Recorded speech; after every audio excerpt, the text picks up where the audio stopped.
Hi dreamers and make-believers. In today's video, I am going to first tell you about a very exciting giveaway that I've got going, which I mentioned in my last video. And then I'm going to answer the question of Ife, I hope I said your name right, who's asked me to talk about the outlining process of my writing journey. So I would love to share that with you and anyone else that is thinking about writing a book or started writing a book. You know, maybe you've got some pointers for Ife that you can put in this video. And also if you've got any pointers for me, because I'll tell you what I do. But first of all, to start off with, I'd like to start with the giveaway. So like I said, I mentioned this in my last video, but just in case you missed it, I am hosting a Christmas-themed book box giveaway. And in this giveaway, you will receive one of two book boxes. Fantasy themed and book Christmas themed, so there'll be lots of little things in it for you to devour. Basically, because I'm going off on a tangent, sorry. So basically, for this review, I'm asking that you, for this giveaway, I am asking that you review At Water's Edge on Amazon.com, and I'll post a link to it below, and then post your link to your review in this Facebook group, and that's how I'll know that you've entered the giveaway. On December 1st, I will choose the winner. I will choose two winners randomly out of the drawer that have done it. You know, I'm just gonna just give me a moment to let's start again. Hi. Hi dreamers and make-believers. Let me tell you about a giveaway. Okay, so for this giveaway, if you review At Water's Edge on Amazon.com and post the link to that review in a Facebook group, which I will link below, you will be entered into a drawer to win one of two Christmas-themed book boxes. In those book boxes, there will be signed copies, paperback copies, of Book 1 and 2 in the Water Rushes saga. There will be limited edition tote bags, custom-made necklaces, candles, there's other stuff. I'm thinking what I want to tell you because there's some stuff that I want to be a surprise. Let's leave it at that, but there is more. There is about 4 more items in the box that are going to be a surprise, that are more Christmas themed and also fantasy themed and just awesomeness. One of them that I will tell you is a potion, because I'm very excited about the potion. There is a potion. There's just a lot of fun stuff in this box. So in these 2 boxes. So 2 chances to win by reviewing At Water's Edge on Amazon.com. And if you don't have your copy of At Water's Edge, you can get it for free by subscribing to my newsletter, which I will also link below. And if you don't want to subscribe to my newsletter, then you can get it for 99 cents on Amazon.com. But also bear in mind that you can unsubscribe from my newsletter at any time, and I would just prefer you to have the book and for free and join in the giveaway than to not have the book and not join the giveaway. And the reason I am doing a review giveaway is because reviews are like gold dust to authors. Reviews are what helps sell the book. You know, based on your opinion on the book, it helps me to know if I'm writing something that, you know, readers like. You know, I like it, of course, but of course I'm biased. So I you know, it helps me to know, am I writing for the masses or am I writing for myself? Because I don't want to write for myself. I want to write for you guys, and I'm excited about it, and I think you guys are going to be excited about it, and I'm writing book 3 right now, and it's so exciting. But of course, you know what I mean? I want to know feedback from you guys, and it's invaluable to get readers' feedback. So I would love to have your reviews, and then also reviews help other readers who haven't taken a chance on my book to know, or any author's book, to know about the book and to decide if they want to take a chance on that book. So I would really, really love it if I could get some more reviews for At Water's Edge, especially on Amazon.com, because if you get up to 50 reviews on Amazon.com, then they start to promote it for you as well, which helps more people see it. So it's just wins all around. So I thought, since you guys are doing me such a amazing favor's not the word, because you're just doing such amazing things for me by reading and reviewing my book, I just want to gift you something. So I thought 2 boxes full of awesome fantasy stuff that I would genuinely love to have if I was entering a giveaway. So yes, I do believe that you guys are going to really like the prizes, and I'm very excited to hear your thoughts. And I just thought, you know, that seems like a good trade-off thing. So I like it.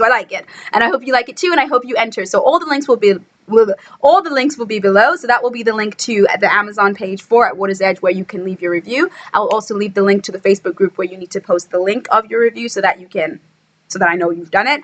And and then I can contact you to get the prize to you. And also, I will leave the link to my newsletter, so then if you want to get it for free instead, just subscribe to my newsletter and you can get it for free. Okay, and now on to Efe's question, because I have rambled on and on about a giveaway. So now on to Ife's question. Sorry, Ife, I hope I'm saying it right. Which was my outlining process. Now, there are two types of outliners when you're writing, and they've got terms, you'll find them on the internet, called a plotter and a pantser. And a plotter is somebody that plans everything out before they start writing. You know, they know exactly what's going to happen, when it's going to happen. Some of them do it chapter by chapter. Some of them do it like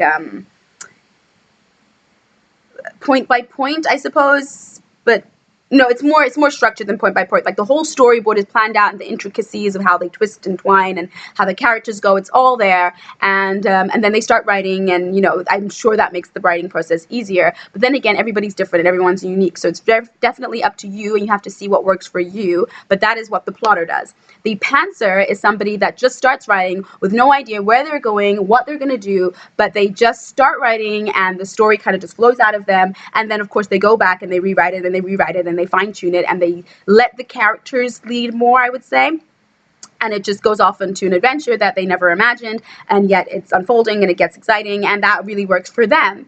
And then what I found through my own research is that most authors, or many authors, are a mixture of both a plotter and a pantser, and that is definitely me. So because what I would do, when I start writing, I start with just an idea of what the story is and a vague outline, say, not an outline, a vague idea and a vague character, for instance. So I might get a scene in my head, which is actually what happened with The Water's Edge. I got a scene in my head, and I wrote that scene with no idea where that story was going, who the character was, what was happening, where they were, and I started to ask myself questions about that scene. So I started to ask myself, okay, so I've got this scene, that's kind of intriguing, that's kind of cool.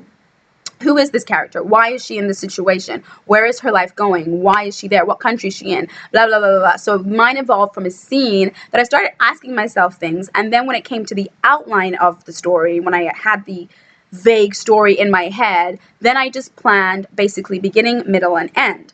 But I didn't plan it like in detail, chapter 1, chapter 2, chapter 3, chapter 3, chapter 4, blah, blah, blah, or even plan it in a sense of this is going to happen now, this is going to happen now. But I planned the main events that were going to happen. And then, so I had all these main events that I wanted to happen within the story. And then I looked at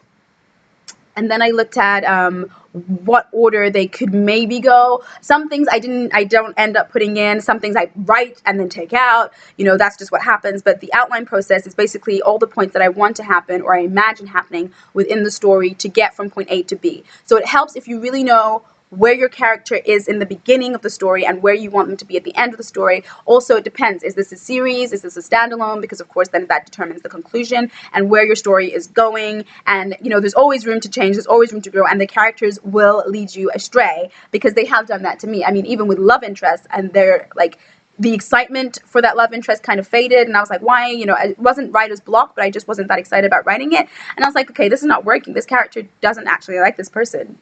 No. And then I tried again and let the character kind of lead. And I was like, oh, they got a total like repertoire with this character. That's who she's got a crush on. Why am I forcing her into something else? Because that's what I planned, you know? So it does help to let the character kind of speak for themselves and go off on a tangent. So that's absolutely fine. But so the basic outline I have, though, are the main events, and then I try to kind of sum it up. So I do the beginning. So the beginning is when I want to set the scene and I want to build up the suspense, and, you know, the people know something's coming. It's the setup. It's the setup. Something's coming. Well, what is it? Some things happen that don't make sense. Intriguing things happen. Maybe a fight scene or whatever. It depends, you know, what your story is. But some stuff happens that creates the intrigue and gets the juices flowing of the reader and the writer, and it's the tension building. And then the middle happens where all these little things start to come together and start to make sense, and then they start to get crazy and explode because you're just like, what? Huh? Okay, I knew something was coming, but I didn't know that was coming. And then, of course, you have the epic climax, and then you have, like, the denouement, which is, like, the end of the story where things settle down, or up to you, is it a cliffhanger? Maybe they don't settle down. So that's why it helps to know where you're going and where you want the character to be, the main character, to be in the first part of the book, and where you want them to be in the end of the book.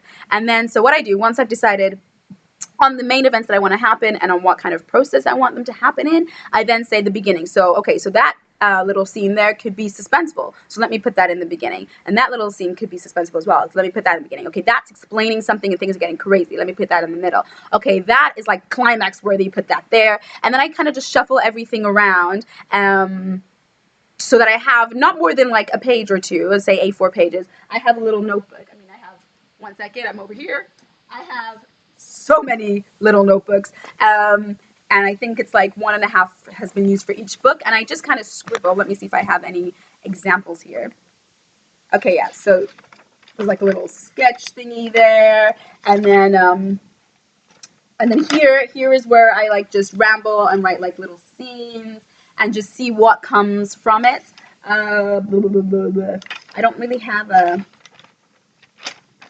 no, I don't really have, well, I do, but it's just all higgledy-piggledy. I don't have it like right on hand to find. But yeah, so basically I would just start with beginning, and then each beginning, like each section of the book will have about, say, 5 to 10 points that I just put under, and then I start writing, and that's where the pantser comes in, because I don't actually know how I'm going to get from point A to point B. I just know that I want this to happen, and I just start to think of the first scene, and then I start to unfold, and I know that within the middle, within the beginning of the book, which I try to put to like,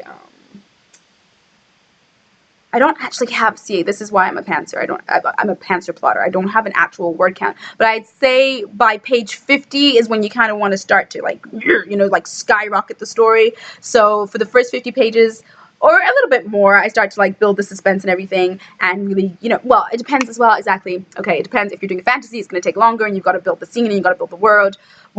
But basically, I know that I want to get to these points within a timely fashion, say like 25% beginning, 50% middle, 25% end kind of thing, you know?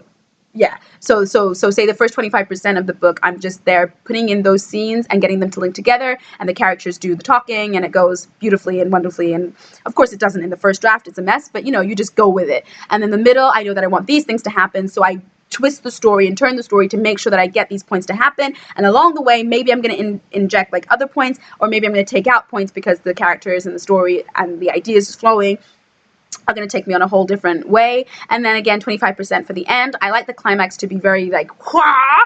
And then the denouement, which is the end of the book, is just kind of like setting the scene for the next story, or setting the potential for the next story if there is one, or it's the, like, you know, definitely the end, and you're just like showing what's a little bit of a preview of what's happened up until that point. I believe that is all I do in the outlining process. And yeah, I hope that helps a little bit. Also, I've heard, I myself have not tried it, but I'm thinking about it, and I've heard that Scrivener is very good for like outlining and storyboarding and stuff, so check out Scrivener. And also NaNoWriMo, which is a writing community kind of thing, but where you aim to write a book in a month. So if you're thinking that you just want a bit of a challenge to really get those creative juices flowing, then I think that NaNoWriMo could be the way to go. I mean, I might just try it one day just for the fun of it. It sounds very good, and you get like a lot of encouragement from other people, so it's worth a shot if you're looking for a little bit of a boost. And some tips just for getting started would definitely be to think of a story that you're excited to write, and also to think of your audience and make sure that you write appropriately to that audience. So for instance, the language and what kind of music they're into, if you're making it like based in the real world or whatever. And yeah, and outlining, don't think too much about it, because it definitely is a preference thing. There's no right or wrong way. Whatever works for you. And as I say, the first draft for everybody is not the final draft.